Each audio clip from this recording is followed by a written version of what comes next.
Pat, my goodness, I get dozens, if not more than that, comments a day on Ohio State football. And when it goes bad, the comments increase, of course, because people are expecting everything to go well. And when I picked Ohio State to go 11-1 this year, I had tons of people call me an idiot because there was no way that this team could lose a game. They were 2 touchdowns better than everybody on the schedule. And now I'm an idiot because I picked them to go 11-1, and they're definitely going to lose 2 or 3 games.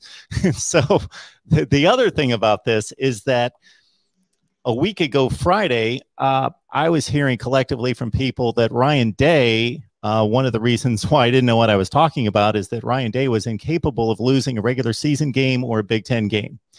And now we are like 10 days later, and Ryan Day's suddenly like a marginal coach. He doesn't know what he's doing. Bring back Urban Meyer. Urban Meyer was so much better.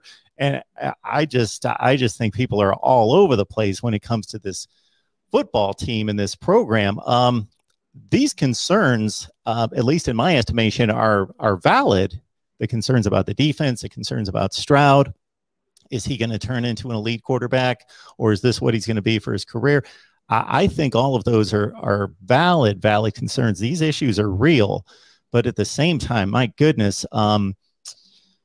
we see close calls during Urban Meyer's tenure. His first couple seasons, they slipped by some marginal teams, but the end of the line, they were in good shape.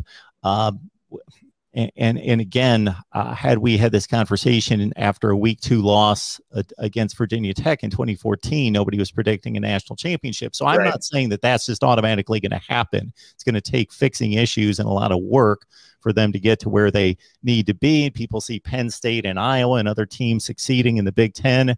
Like how concerned do you think people should be versus, people are talking about the program falling apart and being a 3-loss program for years to come, and recruits are going to start turning away. I just hear all sorts of crazy stuff. Sure. And fans are going to be fans. I think that, it's a win. It's a love-hate situation. When things are going well, everybody's excited. And when they quickly don't, especially as you mentioned at the beginning of this, college football is a short season. You can't take a lot of losses. It's not like Major League Baseball or the NBA. So, there's quickly a move to panic mode, and I get that. But I think that what we probably should have talked about more coming into the season with this team was it was a young team at a lot of positions, probably more than we even expected when they finally took the field. And there's also a lot of inexperience. Even some of the veteran guys that have been in the program, I think of a guy like Taraja Mitchell at linebacker, hadn't played a lot of football. And, you just expected a place like Ohio State, similar with a place like Clemson, like Alabama, that guys will just step in and the old expression, you don't rebuild, you reload. And I think that's been true for Ohio State for a long time. And sometimes you get a year where that's not as much the case. And we'll have to wait and see how the rest of this year plays out. I still think that there's enough talent on this team that if they can get better and better each week, especially these weeks here where the challenge isn't as difficult, and they're going to have a handful of games where they're pretty heavily favored. So, you got to get better each and every week. You've got to continue to improve.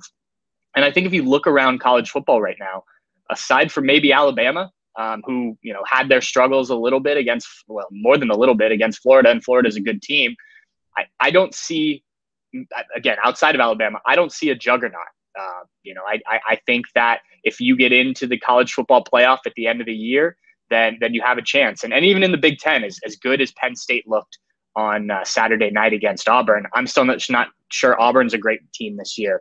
And, I still think there's some things that Penn State's going to have to clean up. Iowa's got to get the offense going. Their defense is great right now. So I think it's a little bit early to panic. I do think that the Ohio State program is still in very good hands with Ryan Day. I think this is the first time he's faced some serious questions and really any adversity. I mean, losing to Clemson in the college football playoff 2 years ago, that was a lot of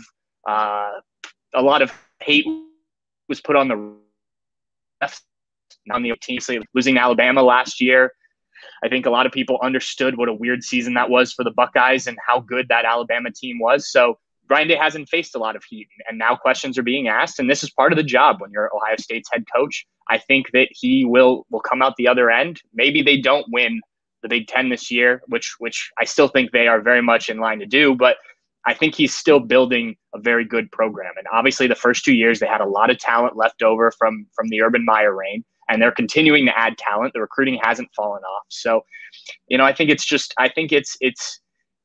not time to panic, and that they're going to be okay. I also want to point out that sometimes it takes a couple of years for these young players to develop. You look at Penn State and their quarterback situation with Sean Clifford, and I'm not comparing Sean Clifford and CJ Stroud in terms of talent, but all of a sudden Sean Clifford is playing really well for the Nittany Lions. You saw it on Saturday night, and it's just taken him some time.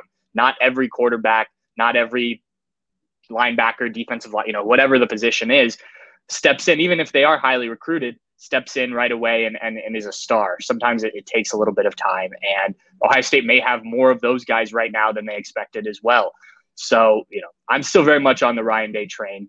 I do think he deserves some of the criticism that's come his way, especially hiring of Kerry Combs and forcing this defense upon some of these coaches that maybe didn't necessarily know that scheme as well. But I do think that they are working to get things fixed. I do think, he's going to do what's best for the program, and I think ultimately they're going to be just fine.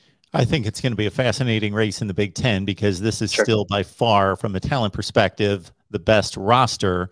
Penn State showing to be pretty much what they've been in the past, and they're back from a 4-5 campaign. Michigan's dominating opponents like they haven't. Now, those are opponents they should be dominating, but still just completely blowing teams out. And of course, on the other side, Iowa and Wisconsin are pretty much showing that they are who they are. And that's probably top 15 to 20 teams in the country, if not better than that. Interesting.